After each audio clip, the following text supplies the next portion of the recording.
West TV, tazama ilivyo.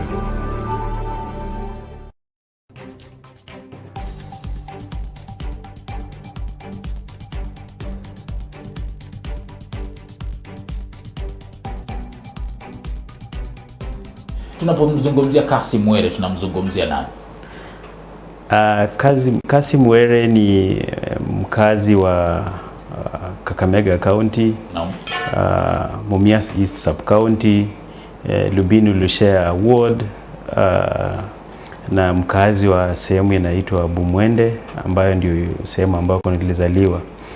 Kassim Were amekuwa mfanyikazi wa county, amekuwa waziri katika wizara ya biashara na masuala ya utalii na industrialization, amekuwa waziri katika wizara ya social services, sports, youth, women empowerment and culture, na kutokea mwaka wa 2018 March, nasikia wengine wamekuwa kisema amekuwa na gavana tangu aanze hatamu yake ya uongozi Kakamega County, lakini nimependa kurekebisha wale ambao wanasema kwamba mimi nilianza March 1st 2018, kwa hiyo nimefanya kazi kwa miaka 4 pale katika county, na mimi nimekuwa mwanafunzi wa chuo kikuu cha Nairobi, fanya pale PhD by coursework.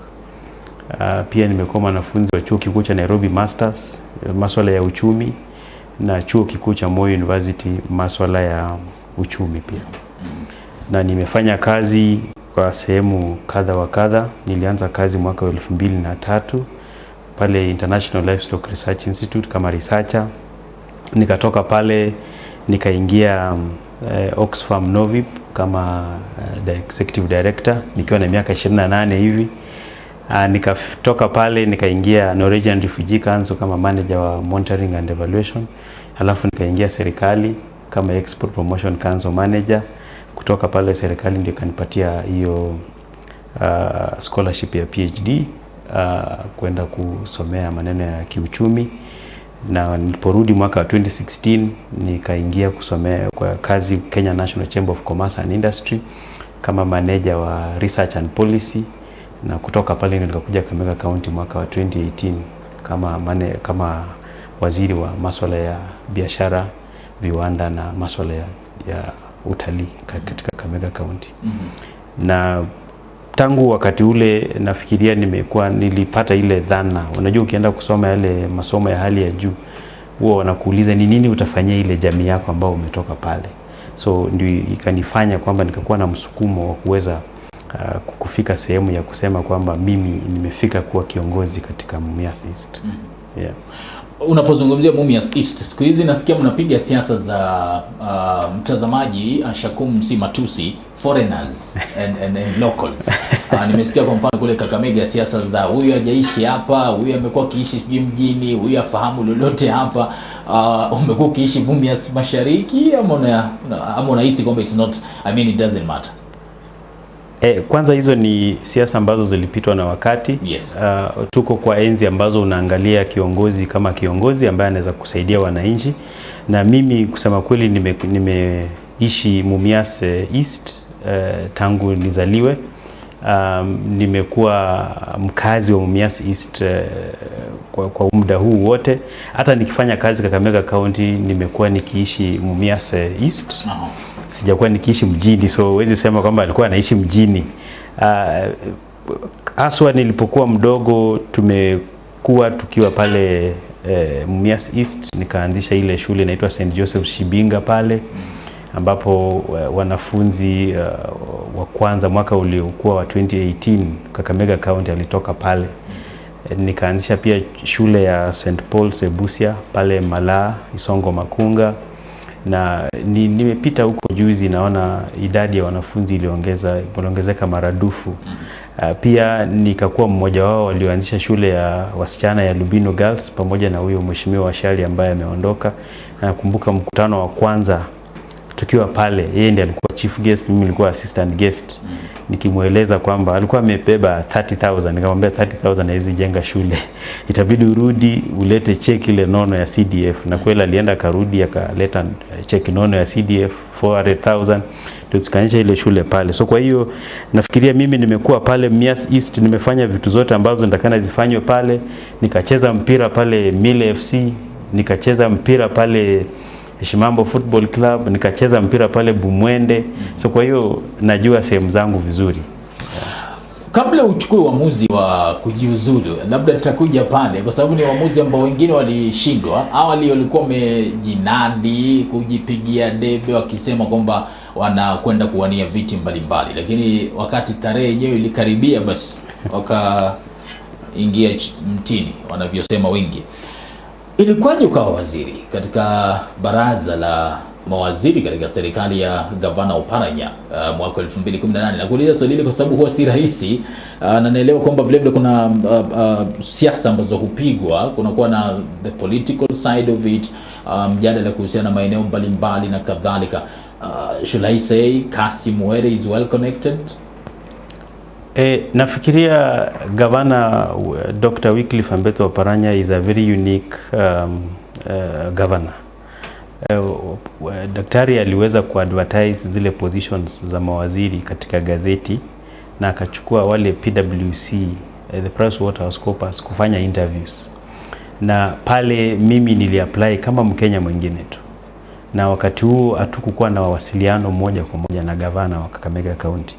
Tukakuja, tukakuwa shortlisted, tukafanya interview ya kwanza, tukafanya interview ya pili. Baada ya hapo interview ya tatu ilikuwa sasa ile ya kuonana na gavana baada ya wao kushortlist wale watu watatu. Na nakumbuka nikiingia pale ndipo nikamkumbusha kwamba unakumbuka mimi mara ya mwisho kukuona ilikuwa mwaka 2002 nikiwa bado niko chuo kikuu, kama bado anawania kiti ya kuwa mbunge Butere. Na nikamkumbusha kwamba mimi ndio yule kijana alikuwa mdogo yule ambaye mlikuwa mnawasiliana naye moja kwa moja ukitafuta ubunge. So kwa hiyo it was not about connection. It was about your levels of competence.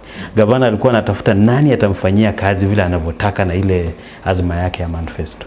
So he brought in a mix of professionalism and people who had network.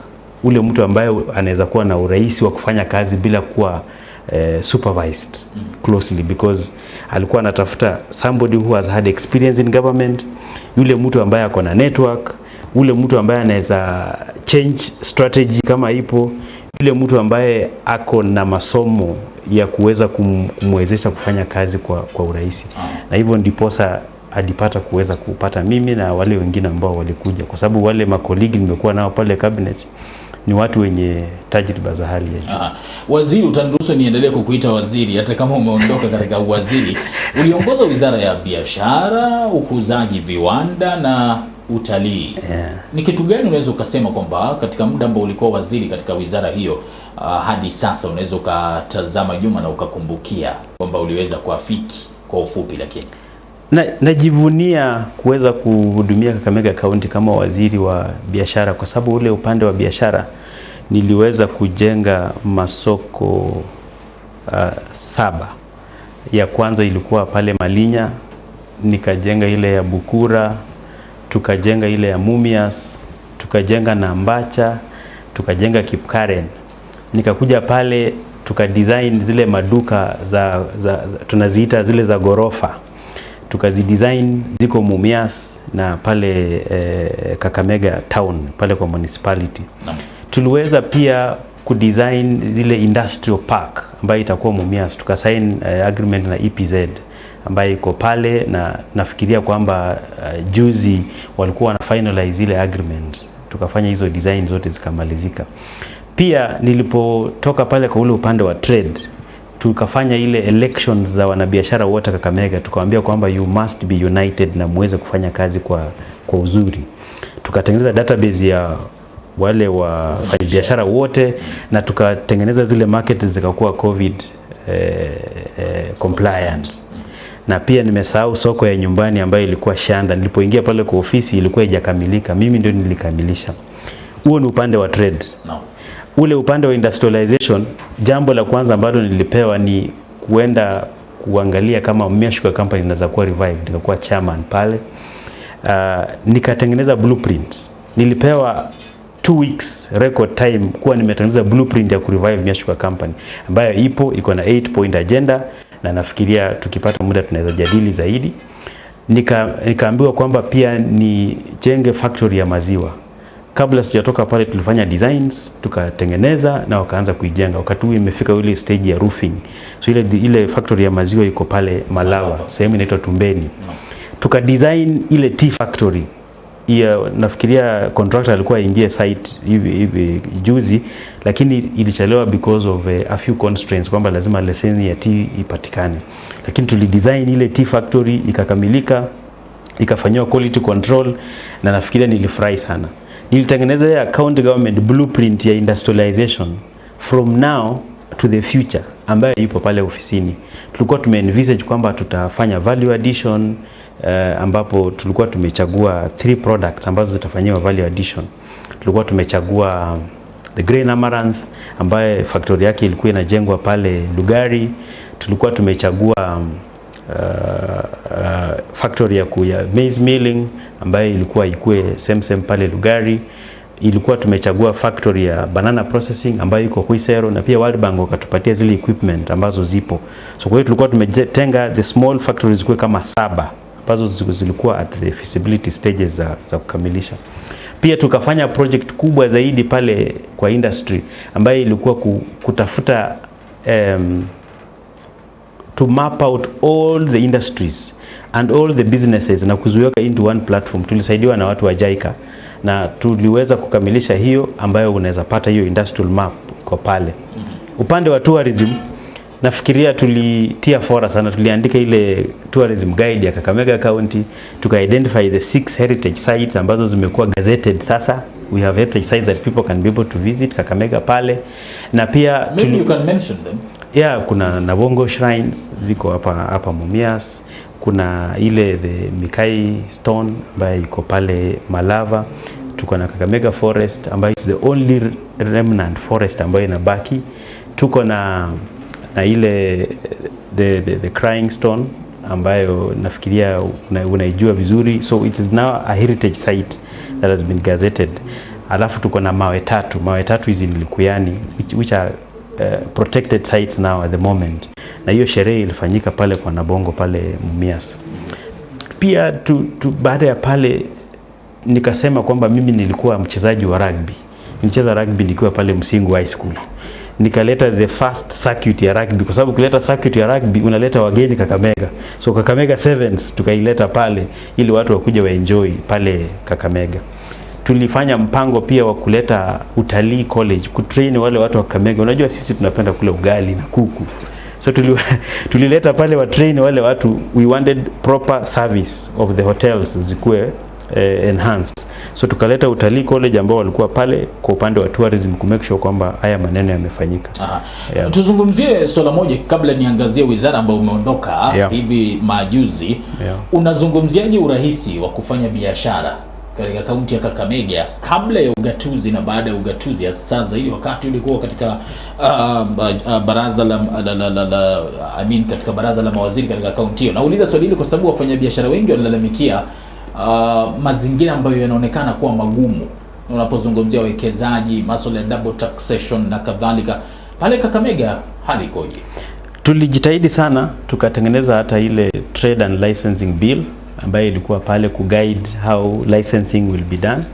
Tulijitahidi sana, tukaambia wale ministers wote kila mtu aende sehemu yake asaidie katika ile collection ya ushuru. Tukapata zile issues ambazo wanabiashara walikuwa nazo. No. The issue of double taxation is alive because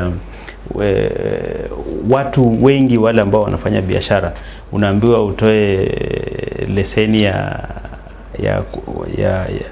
ya kufanya biashara yenyewe, unaambiwa utoe ile leseni ya fire whatever. Sasa tumejaribu kama Kakamega County kukaa pamoja kutengeneza ile finance bill, huwa tunapelekea wale wananchi waangalie ndani, watupatie feedback. So tumejaribu sana kuweza kuona kumoderate kama ni iko juu chini, na kuweza ku reduce ile burden kwa mwananchi, because tax is supposed to be conducive to the people ambao wako pale.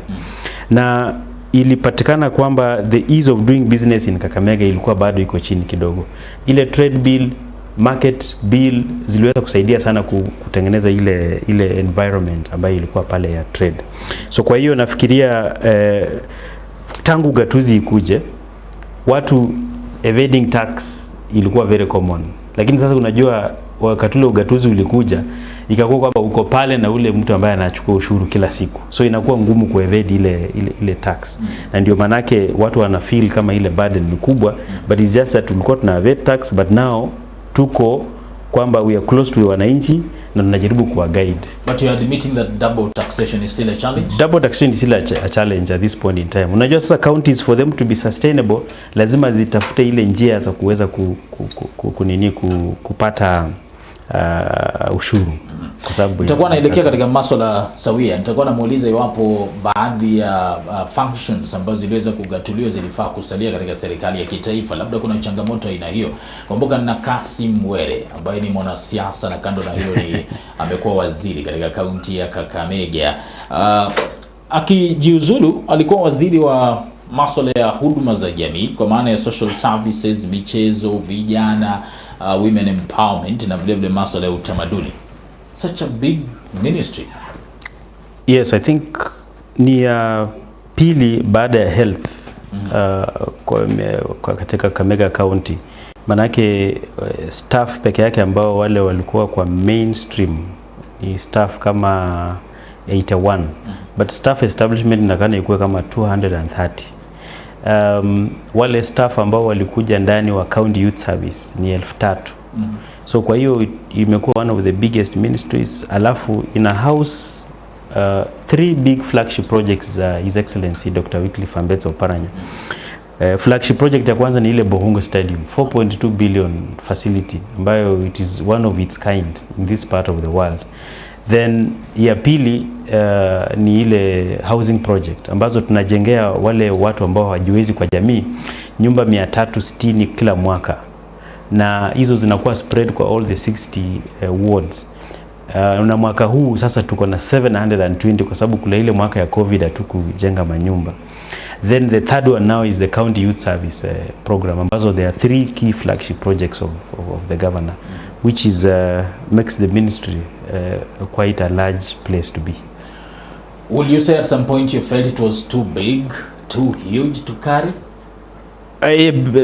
Based on my training, I think sometimes it used to really weigh me down, because ukiingia afisi ni kama ile waiting room ile ya daktari hospitali. Watu wame line up kuweza kupata ile huduma, because our ministry was touching on the heart of the people. You are touching wale wa PWD, you are touching wale wa mama ambao wako nyumbani pale, the widows na wale wengine. Una touch youth ambao ni 60% of the population ya Kakamega County. And then you are touching the sportsmen and women, wale ambao wako Kakamega County ambao ni wengi. Tulikuwa na pale team kama Homeboys, FC pia walikuja wakiomba usaidizi waweze kusaidiwa. Kuna ile teams ambazo zina participate kwa leagues. Then unatoka pale unaanza masuala ya kijinsia, gender, children. Ukimaliza pale unaenda maneno ya culture, ambapo kweli it was not easy. Paka lazima utenge, leo nitafanya maneno ya social services, niangalie maneno ya nyumba nini, shelter na nini na PWD. Siku ambayo inafuata maybe Tuesday nitaangalia maneno ya sports. Wednesday sports and youth unaweka pamoja. Siku ya Wednesday useme leo nitaangalia maneno ya culture, heritage and library services, ambazo zote zilikuwa pale. So it was such a huge thing. Alafu unaingiza administration, alafu unamaliza human resource, all those issues. So sometimes it used to weigh me down, but I think I remain. Kitu gani unaweza ukasema kwamba hata usipofanikiwa kuwa mbunge, you can look back katika wizara hii ya social services, sports, youth, women empowerment and culture, na uweze kutabasamu useme kwamba I did a good job? The first and foremost is the housing project. It touches me because wale watu ambao hawajiwezi katika Kakamega County, niliweza kuwatembelea kila mtu kwa sehemu yake kwa nyumba, and it was a very touching story to look at. Kileta mjadala kweli kweli vile mlikuwa mmeweka maandishi ya. It was very touching, and tunaona kweli the poverty levels katika county. Then ya pili ni the iconic Bohungu Stadium. I'm doing the phase 2 ambayo kwa sasa kweli inaelekea vizuri, na nafikiria I will look back and smile. This was some of the things ambazo nimefanya. Ya tatu nilikuja kwa program ambayo ilikuwa na County Youth Service. Wengi sana 3,000. Alafu kukakuwa na change of that program kwamba ikue sasa watu watakuwa wanafanya miezi 3. Nilikuwa na changamoto sana kwa sababu every 3 months you have to bring on board new people. Ambapo I look back and say I went through a storm that nobody would have managed. I recall at one point because of the interests of the people in politics, people in power and all that, walikuwa wanakuja wanataka usaidizi. Unajua employment is a big issue in Kakamega County. But if I managed to go through and at least quite a number of people got employment, including the people of Mumias East where I want to serve, I smile and move to the next level. The last thing that I look at and smile is the guards program. Unajua transition wale ambao walikuwa wamemaliza contract yao into now guards and wakaingizwa kwa ile program ya county. I think it was an opportunity because these guys were looking so disillusioned, wanashangaa tutaenda wapi kutoka pale and I think it has helped them both psychologically, financially, and the essence is that they have to put money into their pocket, which is quite key.